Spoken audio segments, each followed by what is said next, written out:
Magandang hapon mga kabay. So ayan mga kabay, meron po akong approved repair dito mga kabay, 39097. Ayan.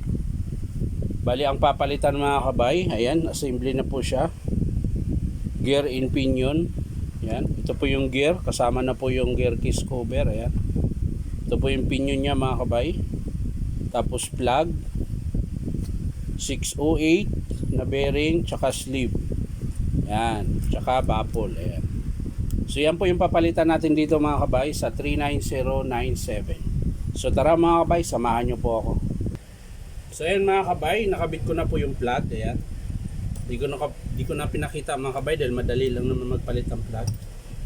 So ayan, kinalas ko na po yung tornilyo niya mga kabay, yung screw. Ayan. Susungkitin na lang natin. Ayan. Aha. Yun, nagpay isang screw.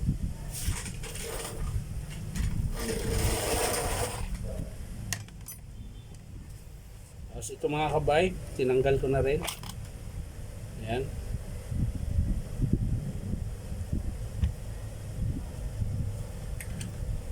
Carbon. Mahaba pa carbon mga kabay. Ito yung in-estimate ko nung nakaraang linggo mga kabay. Bali, in-approve na po siya ngayon. So, yan. Papalitan natin ngayon ng... Ito naman, madali lang magpalit dahil buo na po siya eh. Ayan. Naka-assembly na po siya. So, madali lang magpalit ito. Ayan. Ilipat mo lang siya. Lipat mo yung inner and outer na flange. Lipat mo sa bago.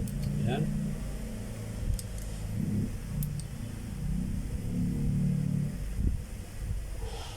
Ayan.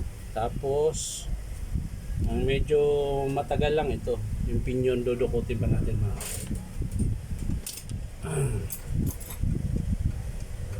pinion tukte. Ayan. Jeez. Hindi kaya. Kaya natin ang vice grip mga kabay. Dating gawin mga kabay, tamang-tamang higpit lang. Huwag masyadong mahigpit.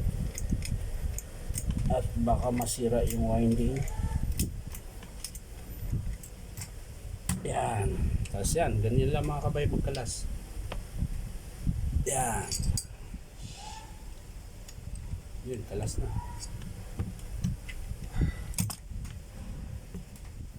Lognos, yan.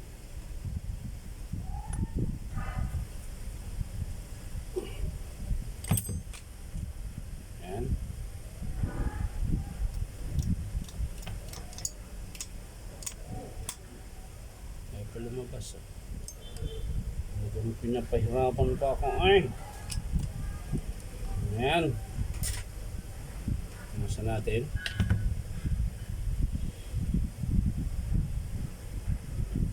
So ayan, ito po yung luma mga kabay. Yan po yung papalitan. Ito po yung bago. Ayan. So bago yan mga kabay, yung bearing muna. Nakakalasin natin yung bearing mga kabay. Po, naka-circle po siya mga kabay. Mali. Babuka dapat. Paloob pala, yung babuka. So ayan mga kabay, nakalas ko na po. Lalabas natin yung bearing. Nalalaglag. Hey! So ito yung luma mga kabay. Kakabit na po natin yung bago. Ayan. Tapos syempre ito bubukan natin konti dahil medyo parang ang lambot na. Longnos na lang. Longnos. Ayan. Bubuka lang natin mga kabay. Ito pala. Ayan. Kasi parang wala na siyang ano. Ayan. Saka natin ibalik mga kabay. Ayan.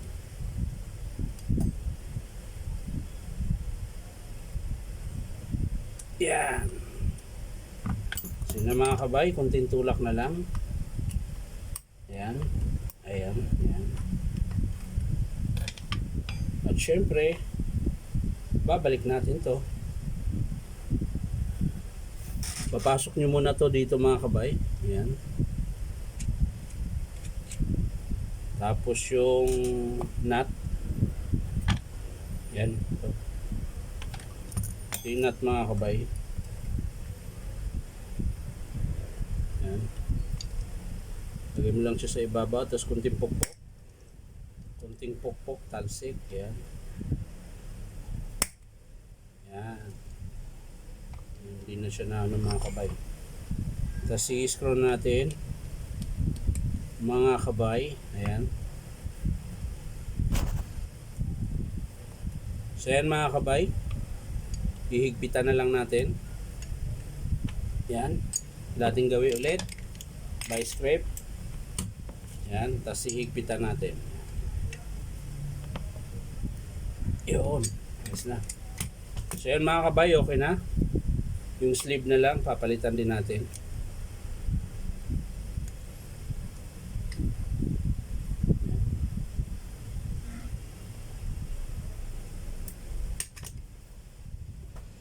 So yan na mga kabay, nasalpa ko na po yung armature. Ayan, titesting na lang natin mga kabay kung gumagana. Ayan. Kabila. Ayan. Kapit din natin yung terminal mga kabay.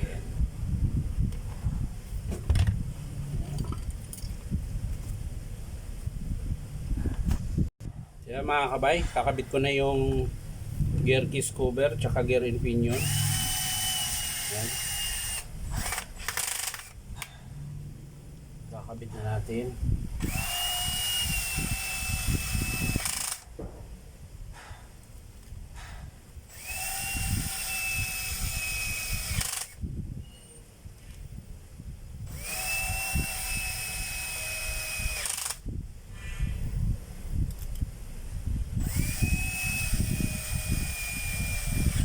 Ayun. Yes na mga kabay.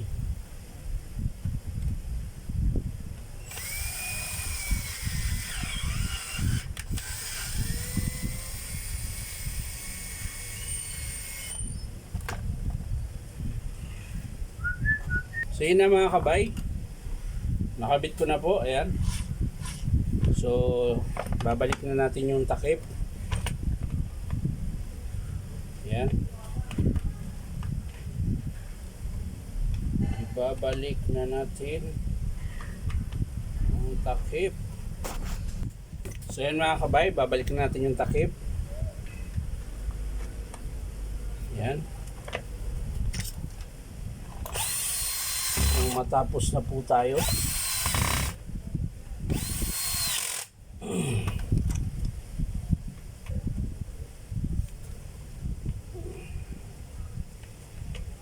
Yan. Siyempre ito. Tapos higpitan natin. So yan mga kabay, titesting na natin. Yan.